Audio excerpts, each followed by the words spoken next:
Hello नमस्कार दोस्तों, एक बार फिर से स्वागत है आपके अपने ही चैनल पर। दोस्तों आज की इस वीडियो में हम आपको बताने वाले 8th ग्रेड अभ्यास पुस्तक जो आपकी चल रही है समाज विज्ञान के लिए कक्षा 8 के लिए। तो उसके फर्स्ट वीडियो में हमने आपको फर्स्ट चैप्टर का संपूर्ण सॉल्यूशन बता दिया था। ये आपके 2024-25 के लिए न्यू बुक आ चुकी है, तो इन सभी बुक्स को आपको क्या करना, भरना होगा। तो देखिएगा, हमने फर्स्ट चैप्टर में देखा था कि प्रारंभिक कथन कैसे और कब, कैसे कब और कहाँ। तो आज के इस वीडियो में हम देखने वाले हैं व्यापार से साम्राज्य तक कंपनी की सत्ता स्थापित होती है। तो इस चैप्टर को इस वीडियो में हम सॉल्यूशन देखने वाले हैं। अगर आपने फर्स्ट चैप्टर का सॉल्यूशन नहीं देखा तो जाकर देख लीजिएगा। उस वीडियो की लिंक आपको इससे डिस्क्रिप्शन मिल जाएगी, वहाँ से आप चेक कर पाएंगे। तो देख सकते हैं यहाँ पर व्यापार से साम्राज्य तक कंपनी की सत्ता स्थापित होती है। तो इस तरीके से आप यहाँ पर देख पाएंगे।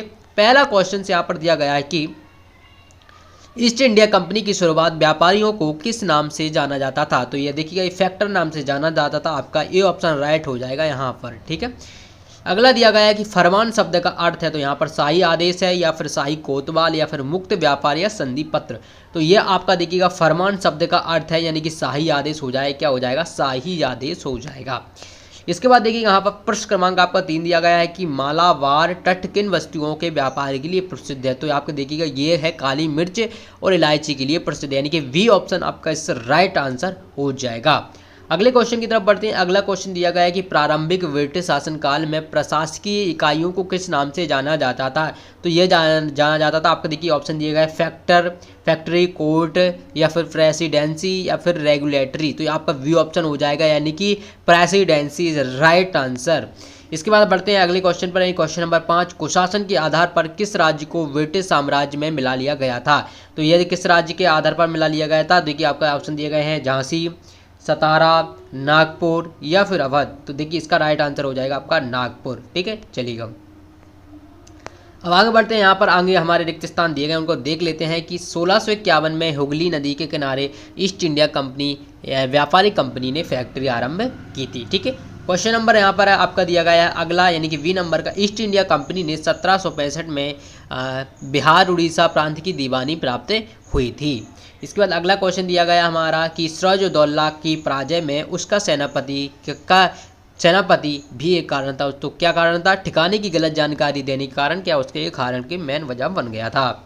लॉर्ड डलहौजी के शासनकाल में कौन सी नीति अपनाई गई थी। तो हड़प नीति अपनाई गई थी, इस पर आपको विशेष ध्यान रखना होगा, ठीक है। चलिए, ब्रिटिश कंपनी काल में सर्वोच्च न्यायालय की स्थापना एक्ट के तहत हुई थी। तो ये आपका 1774 का जो रेगुलेटिंग एक्ट आया था उसके तहत यहाँ पर क्या की गई थी, यहाँ पर इसकी स्थापना की गई थी। चलिए हम यहाँ पर प्रश्न की तरफ बढ़ते हैं। देखिए आपको इस वीडियो को अंत तक अवश्य देखना होगा, क्योंकि कुछ यहाँ पर क्वेश्चंस गलत हो जाते हैं, वो हम आपको सही करवाते हैं।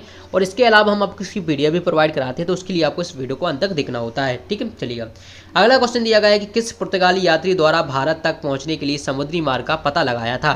तो इसका आंसर आप लोगों को लिखना है कि वास्को डिगामा पुर्तगाली यात्री भारत तक पहुँचने के लिए समुद्री मार्ग का पता लगाया था, ठीक है बच्चों। चलिएगा अगला क्वेश्चन यहाँ पर दिया गया है कि यहाँ पर देखिएगा इजात नामे से क्या आशय, यानी कि इजात नामे क्या होता है। चलिए इसको देख लेते हैं कि देखिए इजात नामे का मतलब यह है कि इंग्लैंड की कोई और व्यापारिक कंपनी इजात नामे में बताए गए इलाके में ईस्ट इंडिया कंपनी से होल्ड नहीं कर सकती थी। तो यहाँ पर सख्त यहाँ पर इसका आंसर आपको जिस तरीके से लिख लेना है।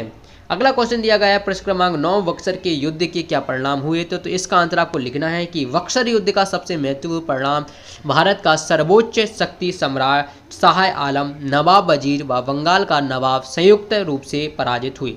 युद्ध में समाप्त के हारने से कंपनी की शक्ति और प्रभुत्व को जनता को स्वीकार करना पड़ा, जिससे भारतीय शक्ति की प्रतिष्ठा का पतन हो गया था। तो इस टाइप से आपको इस क्वेश्चन का आंसर भी लिख लेना है।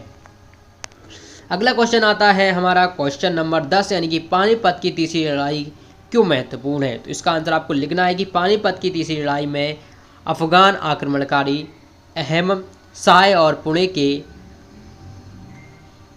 सदाशिवराव भाऊ पेशवा के बीच लड़ी गई थी, जिसमें मराठों की हार हुई। ये मराठों की सबसे बुरी हार थी। इस युद्ध में भारत में अंग्रेजों की विजय के रास्ते खोल दिए थे। तो इस तरीके से आप इस क्वेश्चन को लिख पाएंगे। अगला क्वेश्चन है क्वेश्चन नंबर 13 कि यूरोप के बाजार में भारत की किन किन वस्तुओं की मांग थी। तो इस तरीके लिखना आपको, यूरोप के बाज़ारों में भारत में बने बारीक सूती कपड़े और रेशम की ज़बरदस्त मांग थी। इनके अलावा काली मिर्च, लौंग, इलायची और दालचीनी की भी मांग थी। इसके अलावा आपको अगला क्वेश्चन लिखना है प्रश्न क्रमांक 12, सहायक संधि की क्या शर्तें हैं। तो यहाँ पर सहायक संधि की क्या शर्तें आपको लिखना है कि सहायक संधि की शर्तें, देखिए पहली शर्त थी भारतीय शासकों को अपनी स्वतंत्र सेना रखने की इजाज़त नहीं होगी। दूसरी थी देशी रियासत कंपनी की अनुमति के बिना किसी अन्य राज्य से युद्ध संधि या मैत्री नहीं कर सकेगा। तीसरा था देशी रियासतों दरबारों में एक अंग्रेज रेजिमेंट रखेंगे तथा रेजिमेंट के परामर्श के अनुसार ही आपका क्या होगा, रियासत शासन या प्रबंध करेगा। ठीक है, इस तरीके से आपको क्वेश्चन नंबर 12 लिख लेना है। अब यहाँ पर क्वेश्चन नंबर 13 देखिएगा, यहाँ पर वॉरेन हेस्टिंग्स द्वारा न्याय व्यवस्था में क्या क्या सुधार किए गए थे।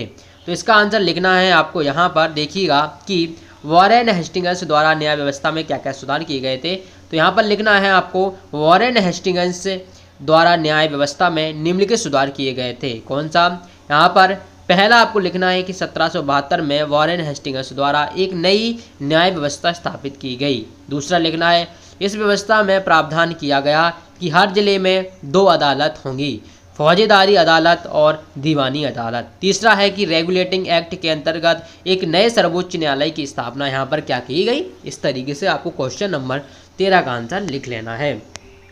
इसके बाद आते हैं अगले क्वेश्चन पर। क्वेश्चन नंबर दिया गया है 14, प्लासी युद्ध के क्या कारण थे। तो यहाँ पर देखिएगा प्लासी युद्ध के निम्नलिखित कारण थे। पहला था 1756 में अली वर्दी खान की मृत्यु के बाद सिराजुद्दौला बंगाल के नवाब बने। कंपनी को सिराजुद्दौला की ताकत से काफ़ी भय था क्योंकि वह कंपनी को व्यापारिक रियासतों तथा अन्य सुविधाएं भी आसानी से प्रदान नहीं करते थे। तीसरा, नवाब ने कासिम बाजार में स्थित इंग्लिश फैक्ट्री पर हमला बोल दिया था। तो इस टाइप से आपको इसका क्वेश्चन के आंसर लिख लेना है।